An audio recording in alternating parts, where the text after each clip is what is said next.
Welcome back, everyone, to Sean's show, guys. Give it up for yourselves. How you doing out there in the world? Hello? I am here with Alex behind the keys, guys. Give it up for Alex. Hello, thank you. Alex, how you doing? Yeah, doing well. Good. We are having a great week. It's been an excellent week for the world.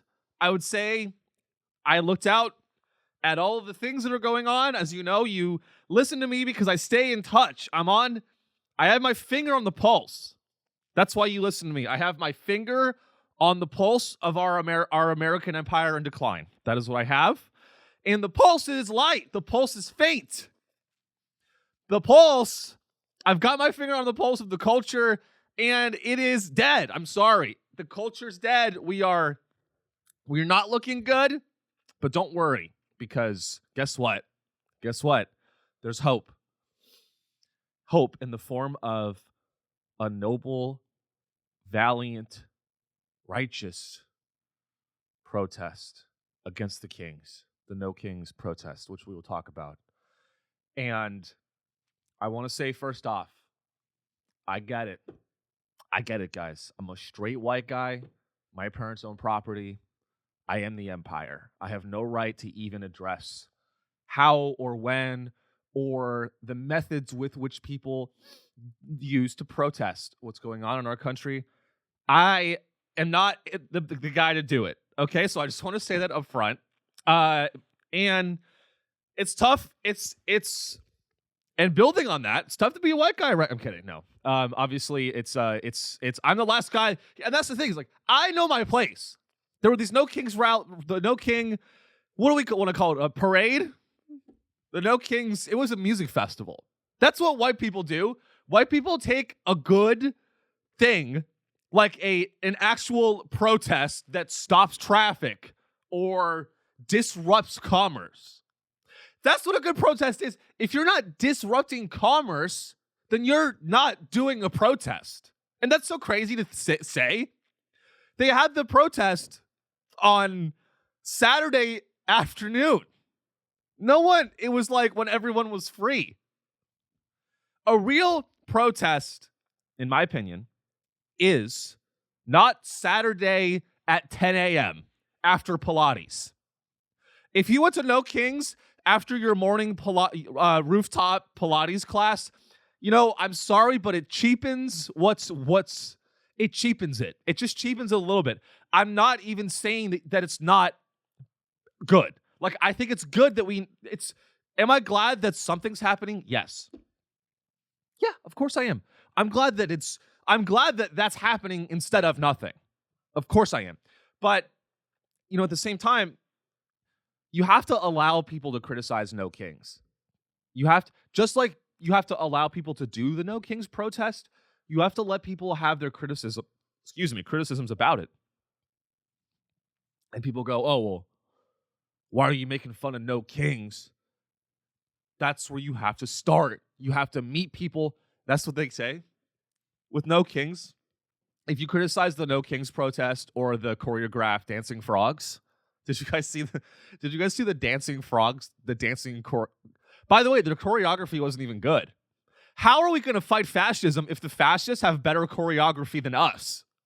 The inflatable frogs, they were not in time. I almost wanted to do that scene from Whiplash. These are the dancing frogs. I wanted to go up there and be like, not quite my tempo. Not quite my fucking tempo. Like the frogs are like, okay, and it's the beat of 4. It's the end of 4 is when you do the pop.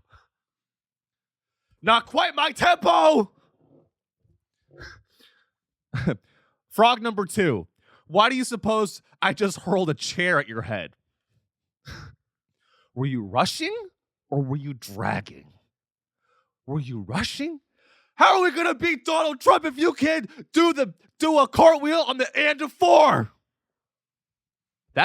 We need to have that. I want Whiplash energy at No Kings. That is the type of energy we need to beat the fascists, because that's the fucking energy they have.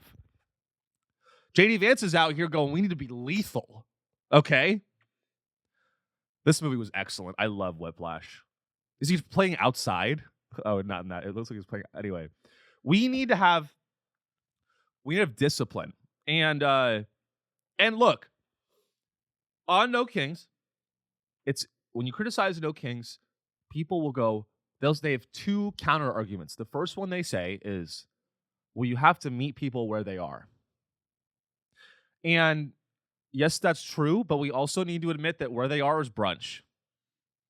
Where they are is a boutique brunch restaurant called Birdie's in Raleigh, North Carolina. And it's $40 a table. It's $40 a plate. You want to people that are like pro No Kings and like it was a great success. We have to meet people where they are. If we want to get to a disruptive protest that stops commerce and makes real change, we have to start with No Kings. We have to meet people where they are.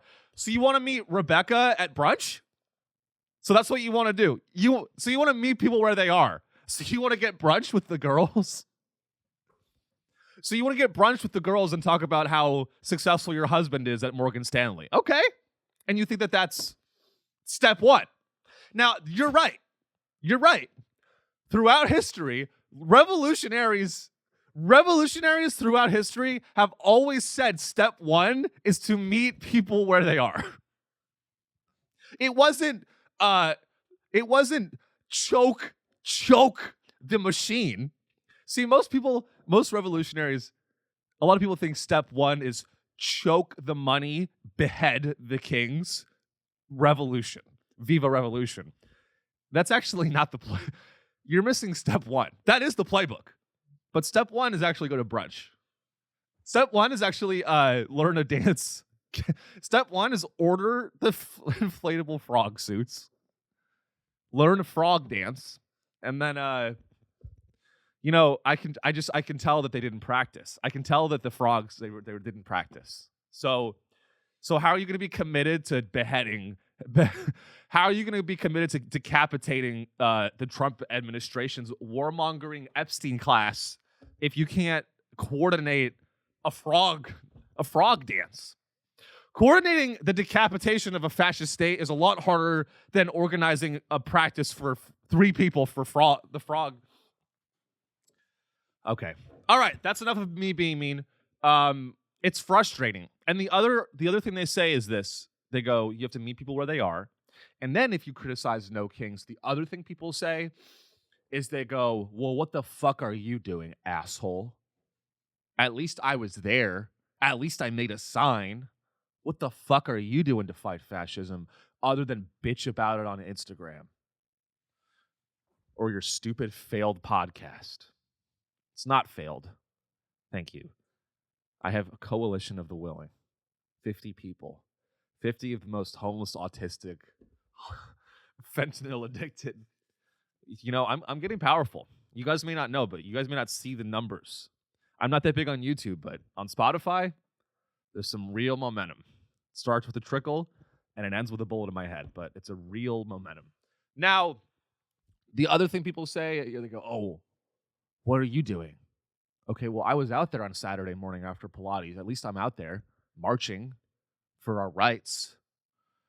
And you know what I was doing? Nothing. And I'm sorry, but I think that nothing, it depends on who you are.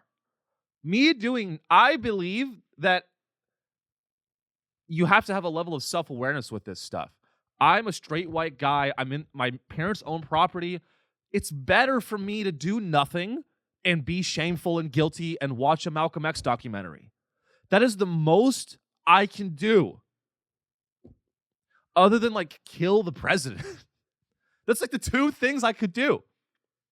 The 2 things that you can do to help progressivism and fighting whatever it is, it's a big thing. And it's just very messy. It's messy. But, me being out there and what I'm trying, look, I'm not even trying to discourage. I encourage everyone, should be out there, but let's just be a little honest about there's a percent of people that are out there. Most of them are out there and they've got good intentions, and I think that's fucking great. But there are a percentage of people out there, white people maybe, that are out there, and they're out there and they're patting themselves on the back and they're calling it a day. You know, for a lot of people, and a lot of people have this take, but for some people that were out there, they're done. Like that was it. Like they think that it's almost. I think some people went to No Kings on Saturday, and then they patted themselves on the back and they go, "All right, we did it. I think we did it. I think it's almost over. It hasn't even begun. Actually, it's worse now. Actually, it moves us backwards." And I'm saying that as someone who hates the administration more than you do. I promise you I do. You want to know why? You want to know why No Kings is just it's there. It's a pressure. People call it a pressure release valve. People have said that. They say it's a pressure release valve for your frustrations so that you just go back to work and you forget. That's what a lot of people say it is. And I happen to kind of agree with that. Not completely, but it feels like that. It feels like that. I was in Raleigh and I walked by it and again, there's organizers, there's people that are tabling it, there's nonprofits, there's ways to get involved. So I'm not saying that it shouldn't exist. I just want people there for the right reasons, and I want people to realize that it's just the very beginning. It's just the very beginning. It's just the very beginning. Now, if you really want to help the cause, what you should be doing is getting on a podcast and bitching and moaning. Oh, you were at a protest on Saturday to help fight for your rights? Well, guess what I was doing? I bitched and moaned about how that's not enough. And that is real. That is real. And that's real. I was going to you know what else I've been thinking about, guys? This is crazy. This is something I've been thinking about. When we really think about what the whole point of the bigger point is here, it's about justice. Right? It's about justice. It's about retribution. It's about vengeance. It's vengeance. The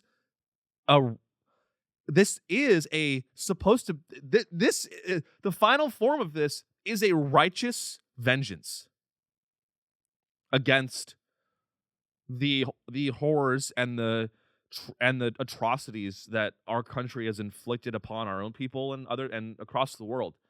It's an overdue bill. And I think that our bill is coming due. And I think that some people don't realize that they are not that they're going to be tried. I think some people think that they're going to be doing the executing, but they're actually going to be the ones that are hanged. This whole show is me advocating for political violence against. I don't know. If shit goes south, I'm just saying, I think there's a lot of people that don't want to admit that they are like me. They're a recipient of the oppression. They're a beneficiary of the historical oppression. You look at history, I'm a beneficiary of laws and systemic structures that have advantaged my ancestors, the generations that came before me. And I am privileged based on that. And so that's, I guess, my bigger point was just there's a lot of people that don't want to admit that they're like the bad guy. Not like you specifically in your thoughts, but on paper, you're the bad guy. And I've learned that's what I learned living in Brooklyn. I'm the bad guy. I walk around Brooklyn, I'm like, I shouldn't be in this neighborhood. This is not my neighborhood. You know how embarrassing it is to walk around a historically black neighborhood with a matcha latte? It's a humiliation ritual. And I go, what the fuck am I doing here? I feel like it's, I'm on my bullshit today, guys. I'm sorry. I had 2 vegan donuts and I turned into a communist. I had 2 vegan donuts right before this, and I think the vegan donuts are turning me into a fucking call me Sean Marks.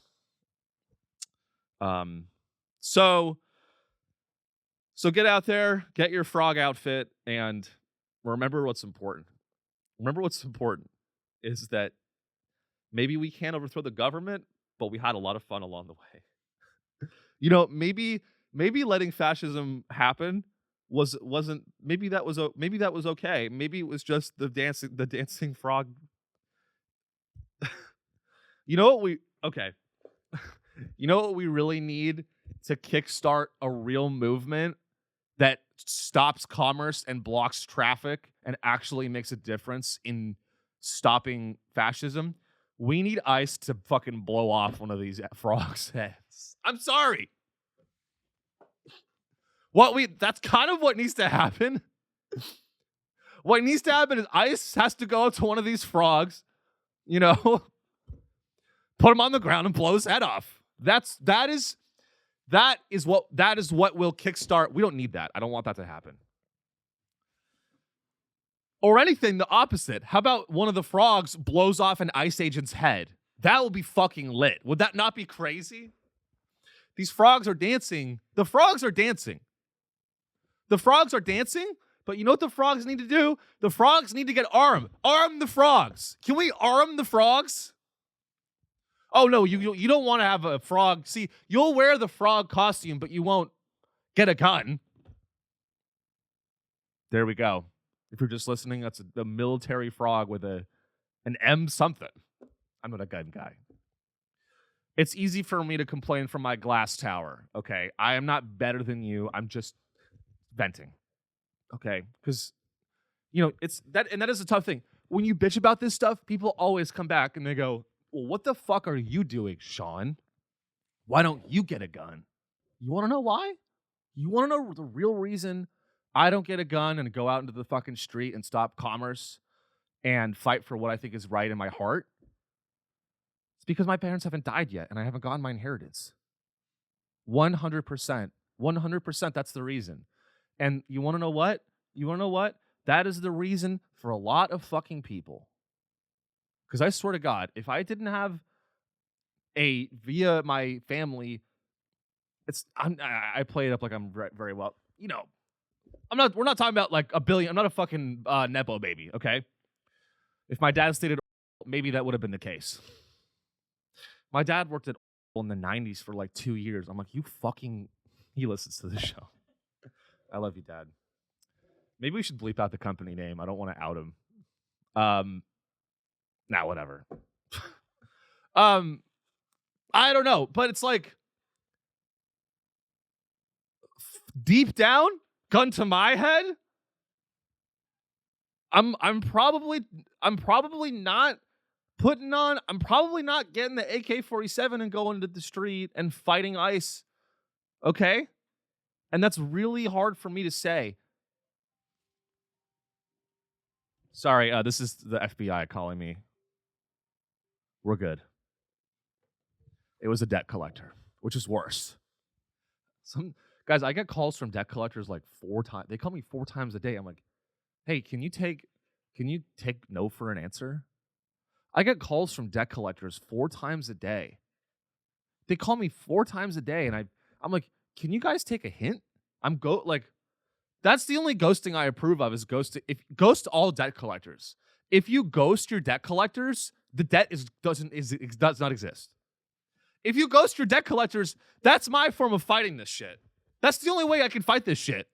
The only way to really fight fascism is you need to get as much debt as possible and then ignore your creditors forever.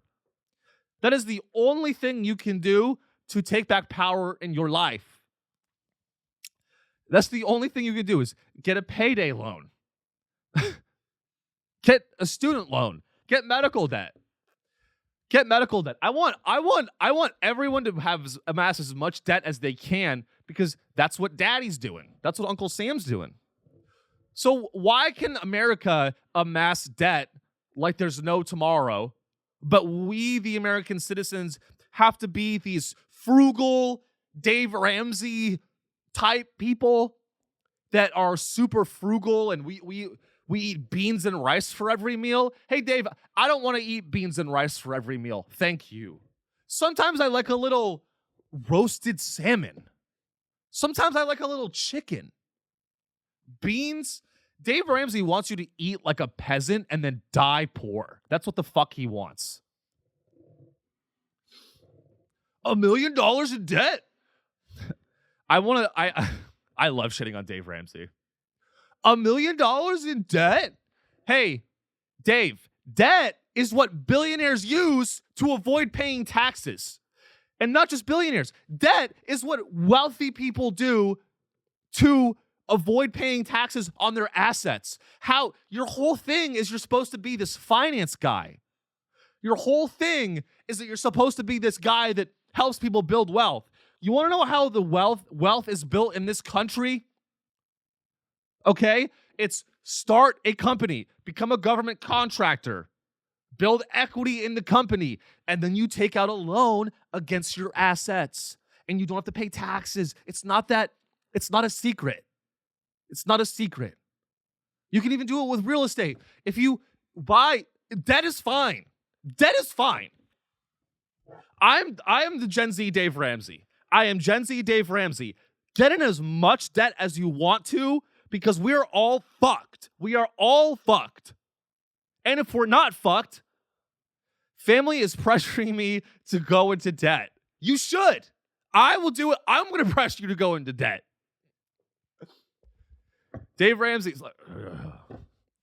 Dave Ramsey is just a fucking shill for the private companies that want to give you a credit score. You want to give me a credit score, bitch? Fuck you.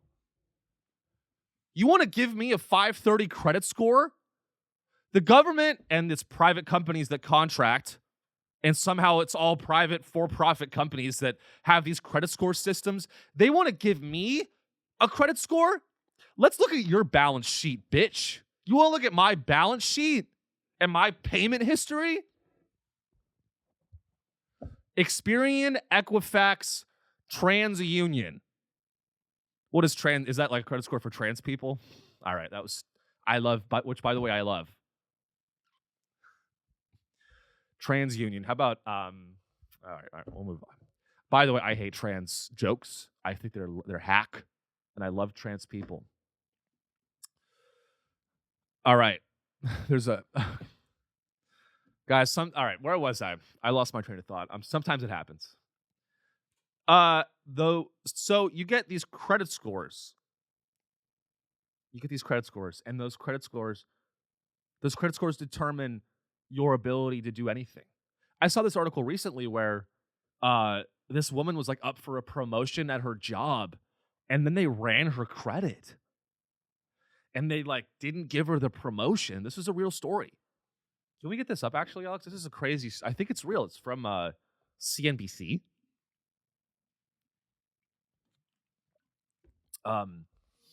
CNBC, if you don't know, is business news, and they've got a little thing within CNBC called Make It, which is hilarious. It's like business, it's like Gen Z stories about finance. And of course I read it. And there was this story about how, this woman, I believe, was up for a promotion at her job, and then they ran her they did a hard check on her credit, and everything else about her was like ready to go for the promotion. She was killing it.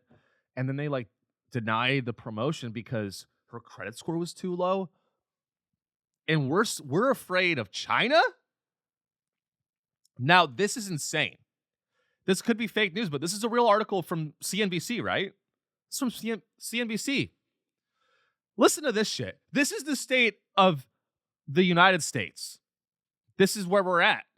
Let me read this. Let me read you this because this is actually, we are moving so far backwards as a country. Let me read you this. Gut-wrenching. She says her poor credit cost her a promotion. Why employers may check and how to improve. Oh, I love it. They say how to improve your credit. You know what that headline should be? Can you scroll back up to it? If this headline was honest, it would say gut-wrenching. She says her poor credit cost her a promotion. why employers may check, and how to 3D print a gun.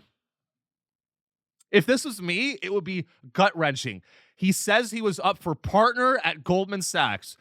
Why Goldman checked Sean's credit and how that was step one for his eventual reign over the country of Iran as its 38th Ayatollah.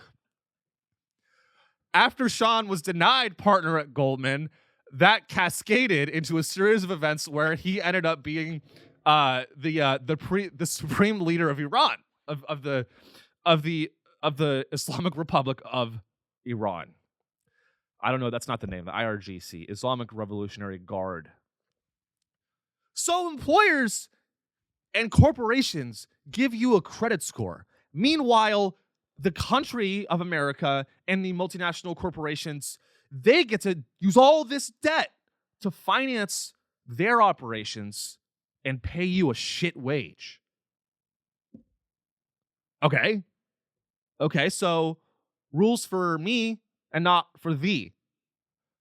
I have to be frugal.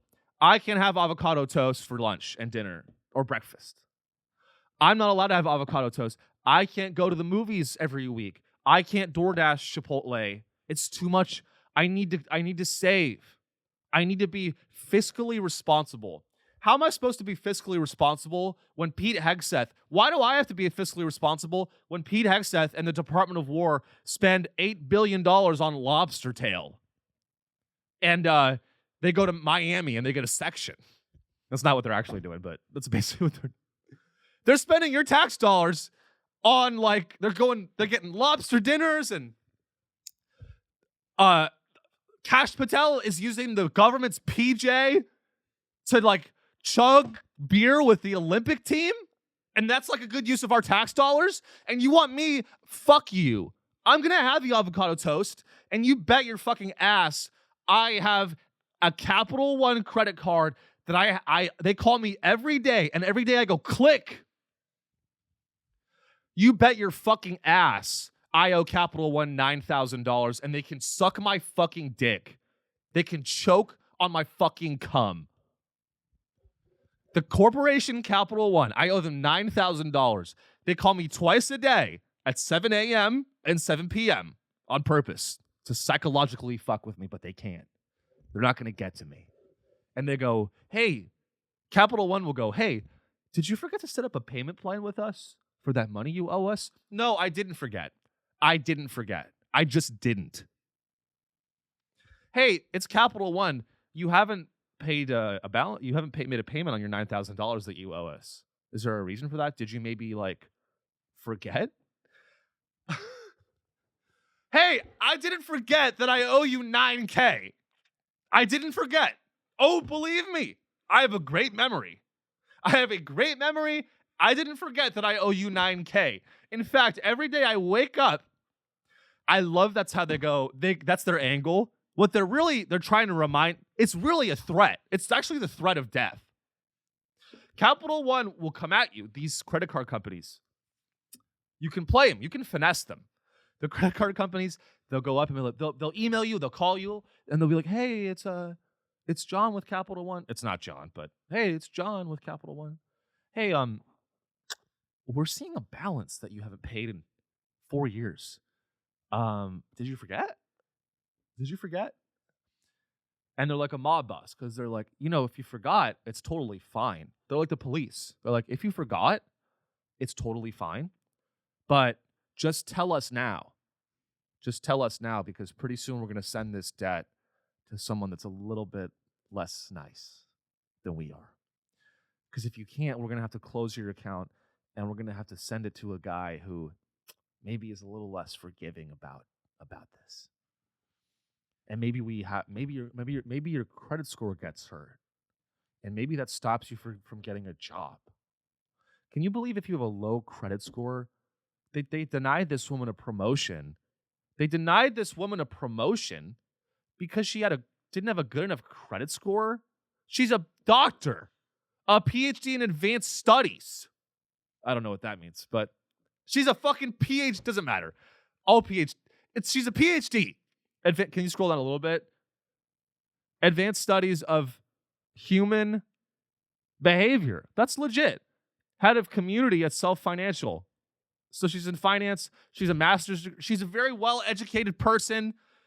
By every metric, deserves the promotion. But Green didn't get the job and says her poor credit history played a role. Quote, I actually found out afterwards that I did not get promoted into that position because of my credit. That is fucking disgusting.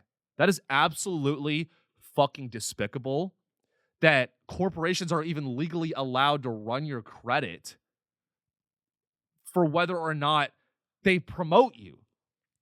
Hey, maybe my credit would be better if you fuckers paid me a livable wage.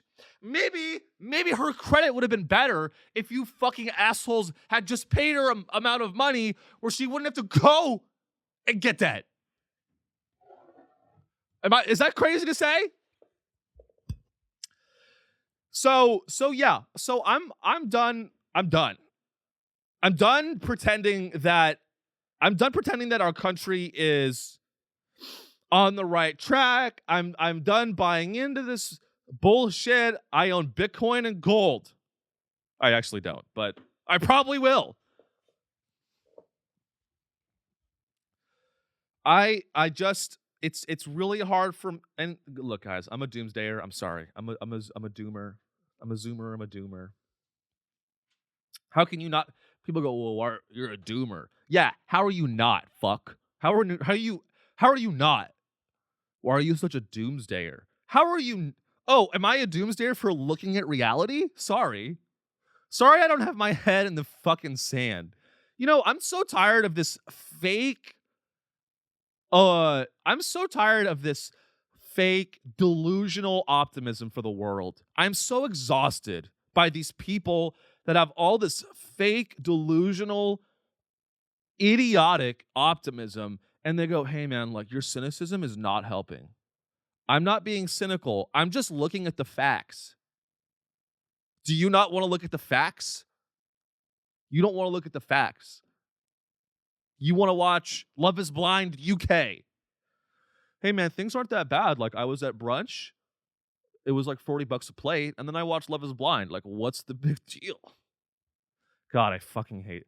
I hate it when you're like upset and emotional about this stuff, the real issues of the world. And then people go, you're weird. Fuck you! You ever have that kind of interaction with someone where you're like emotional and devastated and upset and screaming and furious about the state of the world, and you're reading the news and there's genocide and suffering and economic oppression and systemic, whatever, 12, 20 fucking issues. And you're screaming about it and you're like, can you believe this shit is this way? Why is it this way? What happened? What can we do? And they go, you're kind of weird. Fuck you. Literally go fuck. How about you go watch Love is Blind UK? And that's what a lot of people want to do. A lot of people want to watch Love is Blind UK until ICE kicks down their door and blows their partner's head off in front of them. And they go, I didn't see this coming. This came out of nowhere. It didn't come out of nowhere. You just didn't subscribe to Sean Show and watch the Patreon. Patreon.com/Sean Show. You can join as a free member. We have some new free members. So I have some free content. See, even I'm a shill. Even I scream about this stuff and I turn into a salesman. Patreon.com/Sean Show. I have a free app. Last week I gave it out for free because I like you guys. So go check that out. And we have an extra episode every week. And follow us on Spotify too. Spotify.com/whatever. I don't know. Just fucking go, do that. And thank you for listening. We're not ending the show. That was a plug. What are we at, Alex? What time? Do you know how much time we've done? Yeah, we're at 34 minutes. 34? All right. We're just getting started, boys. And girls. Women, ladies and gentlemen. So we did No Kings. We did a little bit about credit. I'm actually reading I half read this really good book by Ray Dalio. Alex, do you know Ray Dalio? No, I don't actually. Ray Dalio is one of the preeminent hedge fund moguls, and probably, one of, if not the most successful asset management firm of all time. And there's this lovely face. I almost worked at this company. And Ray Dalio has a lot of very interesting books on history and on the economy. And I've read half of one of his books, and I got a little bored of it. But he's a psychopath. Don't get me wrong. He's a hedge fund manager. We are not. I'm not pro Ray Dalio. I'm pro Palantir. We are not pro Ray Dalio. Now, but in a vacuum, just looking at what his ideas and his outlook on stuff is, you call me a doomer. Ray Dalio is a doomer.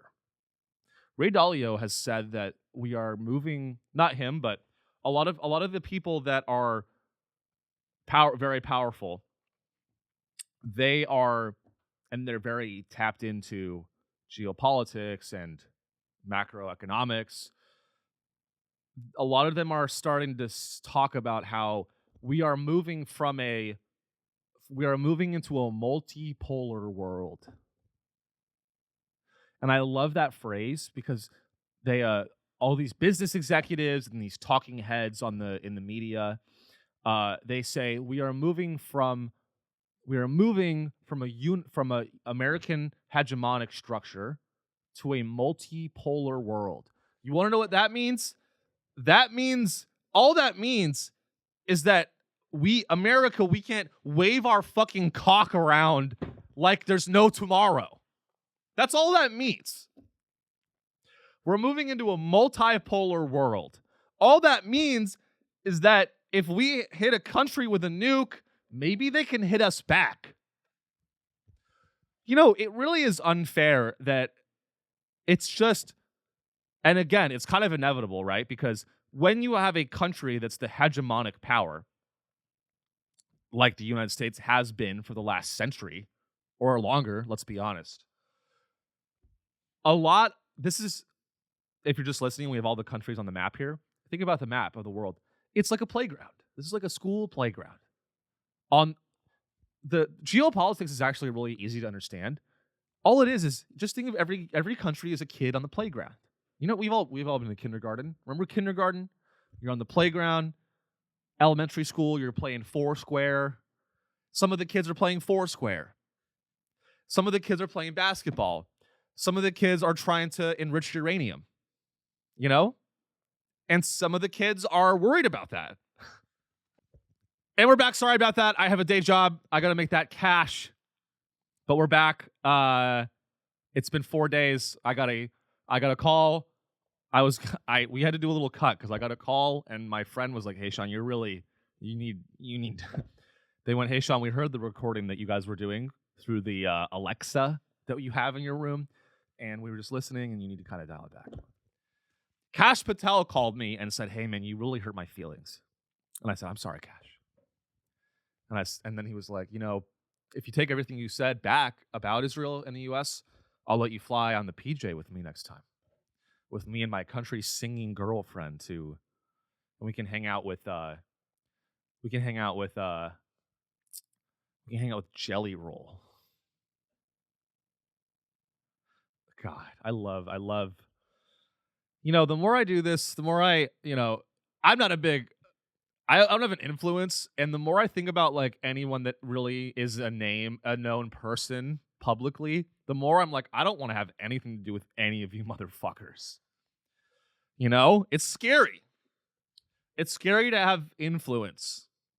Now, I believe Kash Patel got hacked by Iran. Kash Patel got hacked by Iran, and they like leaked all these photos of him like smoking cigars alone. I'm like, I knew this guy was a fucking loser.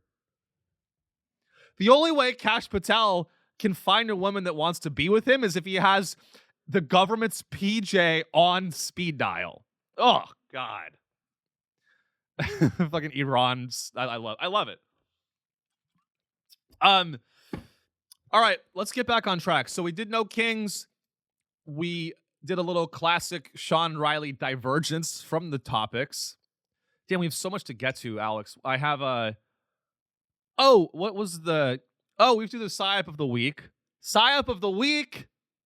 Drum roll, please. YouTube. Now, look, YouTube was wow. As I said that, Palantir went negative, guys. Amazing. You know, someday we'll be doing this show, and that stock will be at $10 again, and that is when I will have won. You know, a lot of you wonder, like, why is Sean even spending all this money on this show? What's the fucking point? The point is that when Palantir gets to zero, that's when I can rest. I'm actually an immortal vampire, and the only way I can rest is if Palantir goes bankrupt. You guys may not know this. I'm an immortal vampire from the Egyptian era. I'm actually an immortal vampire that was created by Ra, and the only way I can go back to my family is by destroying Palantir. So, why is the YouTube is the psyop of the week? And I've been thinking about it for a long time. And YouTube is so clearly a psyop, right? YouTube is so clearly a government intelligence operation. Well, number one, Google is a government contractor. This is all a joke, ladies and gentlemen. We're not. Sometimes I worry that I'm going to turn to Alex Jones and people are going to take this shit that I say seriously. Don't take this seriously, you guys. This is all jokes. But I believe that YouTube is a psyop because the government contracts with Google. Google has contracts with DARPA. Google has contracts with the Department of War. And don't think for a minute that the CIA and the NSA hasn't sunk their little claws, their little fucking disgusting, dirty claws into YouTube. Okay. You're probably watching this on YouTube. Okay, which makes me a part of that psyop. So, give that a spin in your head. But why do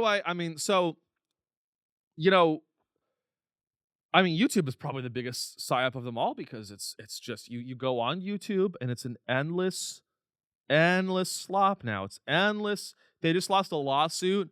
YouTube lost this lawsuit where they in California where I believe it was ruled that YouTube was addictive. Yeah, no shit. Duh. Of course it's addictive.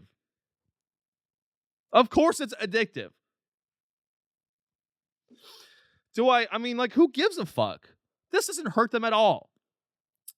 Jury finds Instagram and YouTube liable in landmark social media addiction trial. Now, you would think if you listen to me that I am supportive of this, but I'm actually not. I actually am very saddened to hear that my favorite companies, Instagram and YouTube, my favorite companies. You ask me, hey, Sean, what's your favorite company? I go, Instagram. I go, oh, it's YouTube and Reddit too, and TikTok. I love them all. They're great. No problems at all. As far as the eye can see. And this is really tragic for creators. It's a tragedy for creators and creatives. Creators. By the way, that's what we are now. By the way, if you're an artist in 2026, big tech has given you a new label. You're not an artist anymore. You're a creator. And you create for us. Create. Do it. Don't you want to create content? Oh, now it's not just creator. Now you're a content creator.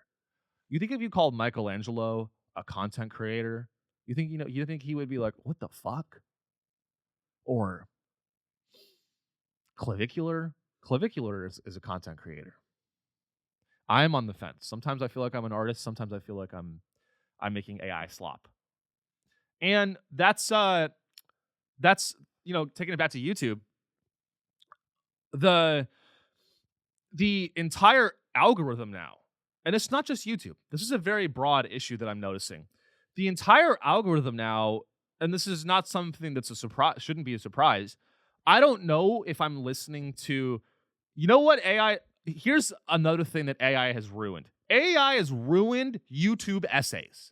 Because now you can just create a fucking script on ChatGPT and then get a AI voice narrator to read the script and then slap on some B-roll, which is what Sean's show is. I've gone a step further by creating an animatronic robot guy. But yeah, like this is a classic. Stewie, AI Stewie talking about math or derivatives or sometimes it's anti-Semitic. Sometimes it's like, you know, and that it's really sad that like that, and that's why I think it's a psyop. It's to make us stupid, and it's to make us stupid. It's propaganda in its rawest form. I scroll nowadays when I am on my endless doom scroll at night from the hours of 2 p.m. to 4 a.m. They go, oh, I like to rot in bed, you know. I go like, oh, sometimes I like to rot in bed and doom scroll for 2 hours. I'm like, 2 hours? I doom scroll from 1 p.m. to 12 p.m. 23 hours. So, but I've noticed this. I have noticed this phenomenon going on that's kind of interesting. Now, whenever I'm scrolling on TikTok or I'm scrolling on Instagram, everything is either an ad that hasn't been licensed, and it's like a fake script of a couple fighting or like the woman finding out that the guy is cheating, and everyone's reacting to it. It's rage bait. You know, they call it rage bait. You want to know what it is? People, you know, rage bait doesn't even begin to describe what these videos are. The videos are coordinated, financed disinformation campaigns, operations. Oh man, that's rage bait, bro. Yeah. That's just some kid in his basement making rage bait. That's not. I don't think so. I think it might be a little deeper than that. Yo, that's just rage bait, bro. Do you think that's what I mean? I'm turning into a boomer. I hate all these new phrases. I mean, imagine if you were like in World War II and there's like Nazi propaganda. You're like, that's fucking rage bait, bro. You think not like you call Mein Kampf rage bait? The ultimate rage bait, when you think about it, is Mein Kampf. Hitler made the original rage bait. Hitler wrote Mein Kampf, and that was the start of. And now we're at clavicular, and that's the arc. Rage bait is just a new word for an old thing, which is it was edgelord, and now it's you're a rage baiter. You were an edgelord, and before that, you were a voter of Newt Gingrich. If you voted for Newt Gingrich, you were a rage baiting edgelord. Boy. So again, am I excited that YouTube lost a lawsuit and Instagram lost a lawsuit? Big fucking deal. It's like spitting in the fucking ocean. Big fucking deal. Who gives a fuck? Who cares, dude? The jury awarded the plaintiff in the case damages of $6 million, with Meta to pay 70% and YouTube the remainder. That's fucking nothing to these platforms. They make $6 million in 2 fucking seconds. Literally, they make $6 million a second. Probably more faster than that. It took nearly 9 days of deliberations for the LA jury to reach its verdict. The lawsuit over social media's alleged harm to young people was the first of its kind to go to trial. Over the course of the 6-week trial, which took place in LA Superior Court, jurors heard from top executives at Meta and YouTube, whistleblowers, expert witnesses on social media addiction, and a 20-year-old woman at the center of the lawsuit, who has gone by the initials KGM. Okay. Now, maybe she was really harmed by these platforms. Maybe, okay, all right. So, what is the lawsuit about? I am being YouTube's defense attorney. This is me being YouTube's defense attorney. Now, what if this is just a dumb bitch? Now, if I was YouTube's defense attorney in this lawsuit, And she's like, YouTube destroyed my life. I became addicted to it. I'd be like, so you have no discipline. Guys, we are all addicted. It's just, can you stop? No, obviously. I mean, it's obviously I side with her. I mean, it's actually I don't want to joke about her before I read what happened, because I'm going to read what happened to her and be like, oh fuck, I look like an asshole. So, the woman testified that she became addicted to YouTube at age 6 and Instagram at age 9. Fuck, that's actually kind of crazy. I mean, your parents should be in jail. YouTube and Instagram are at fault, but also your parents or wherever your upbringing was, whoever was your guardian or parent should be in jail for letting you have an iPad when you're 6. So she got addicted to YouTube at 6 and Instagram at 9 years old, which she said had deleterious effects on her well-being. By age 10, she said she had become depressed and was engaging in self-harm as a result. We don't want that. That's very bad. Her social media use allegedly caused her to have strained relationships with her family and in school. When she was 13, her therapist diagnosed her with body dysmorphic disorder and social phobia, which she attributed to her use of YouTube and Instagram. Quote, how do you make a child never put down the phone? That's called the engineering of addiction. They engineered it. They put these features on the phones. These are Trojan horses. See, even that lawyer agrees it's a psyop. It's literally a Trojan horse. These are Trojan horses. They look wonderful and great, but you invite them in and they take over. You know what else is a Trojan horse? Sean Show. You invite me in because I'm charismatic. I make a lot of good points. But then when I'm in your home, a year later, you're going to be listening to me and you're going to be like, ever since I started listening to Sean's show, all I got is $20,000 of credit card debt. And my credit score is low. I can't get a home. I should listen to Dave Ramsey. Don't listen to Dave. Don't listen to Dave about money, and don't listen to me about money. You should watch AI slop videos on YouTube. That's how you get rich. Her lawyer says her experience is emblematic of what tens of thousands of young people have faced on social media. That is true, by the way. Instagram is like really bad for young girls and women. Instagram, women already have so much societal pressure to like be hot and be beautiful and be perfect.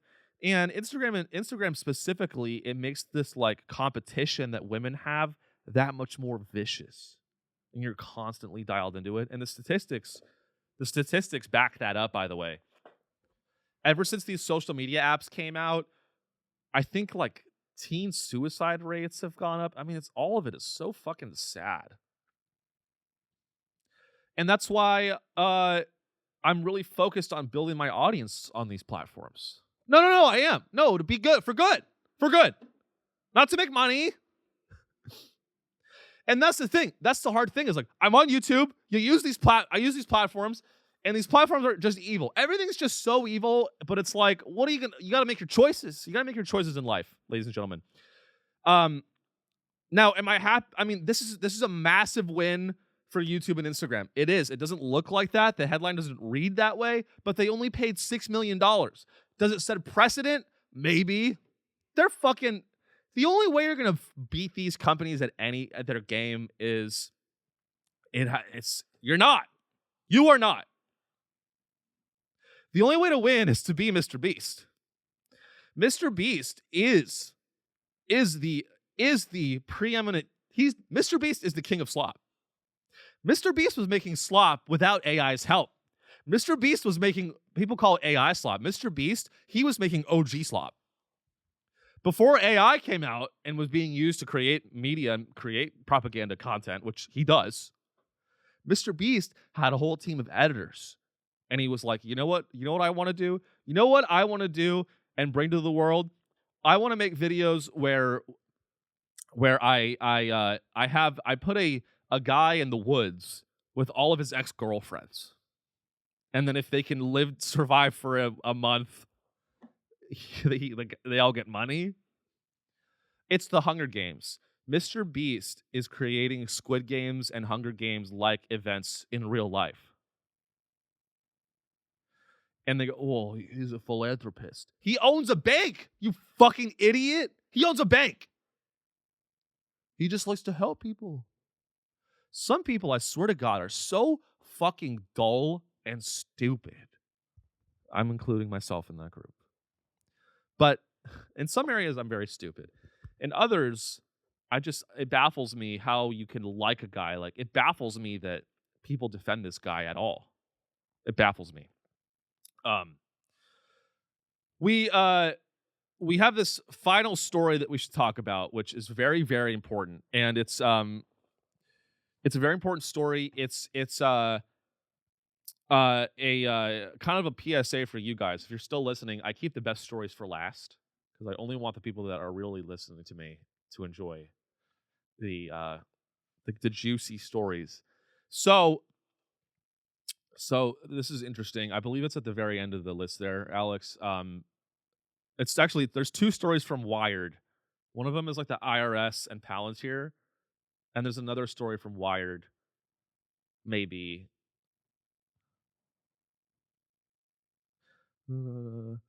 Oh, okay. Oh, yeah. This is okay. This is it. All right. Okay. Sorry about that. So, we'll end with this. This is a very fun one. This is from Wired. Iran threatens to start attacking major U.S. tech firms on April 1st. We can only hope. Tech giants like Apple, Google, and Microsoft are among those on a target list released by Iran's Islamic Revolutionary Guard Corps. So I guess Google has an office in Abu Dhabi or wherever. Like, these tech companies, they have offices in the Middle East, and Iran is saying, hey, we're going to bomb them. Guys, why is we already have military bases in those countries? Why does Google need to be in Abu Dhabi? Why? We don't belong there. We don't belong there. Stop it. Just stop. Is enough ever enough? And the real answer is enough is never enough for these fucking people. It's not. You know? There was you don't have to pull it up, Alex, but there was this there was this op-ed that came out in the Wall Street Journal, and the title of the article was Hormuz Schmormuz. And an incredible take. You know, there's a lot of takes that I'm like, how could you think that? And then I see, just when I think we can't get any lower as a species, there's a Wall Street Journal op-ed where this guy comes out and goes, Hormuz Schmormuz. The U.S. needs to define its goals and let other problems take care of themselves. Hey, Holman Jenkins, we involved ourselves in the Schmormuz. Hormuz Schmormuz. We need to let problems take care of themselves. Actually, maybe that's what he's saying. Could you scroll down? Maybe he's saying we shouldn't have been involved. News reports from the indirect negotiations mediated by Pakistani say the Iranian regime thinks it's winning thanks to its threats to Persian Gulf shipping. Can you keep going down here? I want to, because this guy seems maybe like I agree with him. The Trump administration obviously understood the Strait of Hormuz was at risk in any joust with Iran. The problem is the administration's half-in, half-out messaging. If the U.S. goal was simply to dismantle certain regime capabilities, and this was properly signaled, the strait likely wouldn't be threatened. This has been the lesson of the past 10 years. The Iranian regime has repeatedly demonstrated an unwillingness to escalate. Remember its carefully telegraphed missile strikes after previous scuffles. Okay, the Trump administration therefore had a pretty good idea of how to play it. On the other hand, if the goal was regime change, a Hormuz counterattack would certainly have been anticipated. Wow, this guy does not get to the fucking point. The moment that gave me pause. This should be the first paragraph. This fucking dumbass. The moment that gave me pause was when the administration backed away from unleashing Iran's Kurdish rebels. Yes, if the U.S.'s goals were limited, a certain delicacy was appropriate. But if the U.S. means to impose maximal stress on Iran's ruling group, if the goal was to push the regime to the wall, then throw everything, at least everything, in short of presumably unacceptable U.S. ground invasion. Okay, so are you saying that that's it? What should we do here? Wow, I should have read that. I'm sorry, I fucked up. Which brings us to Donald Trump. Everyone, including the Israelis, understands whatever happens next will be entirely the decision of the U.S. president. Oh my God, this is a novel. Can you keep going down? I mean, oh my God, this is so fuck. Which brings me to my optimistic long-term prediction. The world will become a safer place once leaders, as a matter of course, feed their strategic ambitions and calculations through an LLM? That is not what I thought you were going to say. He's joking, right? This is a Wall Street Journal op-ed. That is not what I thought I was going to... This is insane. Which brings me to my optimistic long-term prediction. The world will become a safer place once leaders, as a matter of course, feed their strategic ambitions and calculations through an LLM before acting on them. Do you know what that means? That would be like if Donald Trump went onto ChatGPT and was like, the Ayatollah called me a bitch. Should I nuke Iran? And then ChatGPT goes, powerful and unique. Amazing. And go for it. Okay. That's what that means. So guys, that is our show. We have to wrap because I have a little thing called a Microsoft Teams suicide death cult call, ritual call. And thank you for being a listener to the show. If you made it this far, please check out the Patreon. I'll be doing another episode that will supplement this one, where we'll talk about the IRS and its new partnership with Palantir. That should be very fun and exciting to discuss. And a lot more stuff. seanreillycomedy.com for all my tour dates. I'm going to be coming to some more cities coming up, so stay up to date on that and follow us on Spotify. Review the show on Spotify. Give it up for Alex, working hard behind the scenes to help make it happen. See you in the next one. Bye.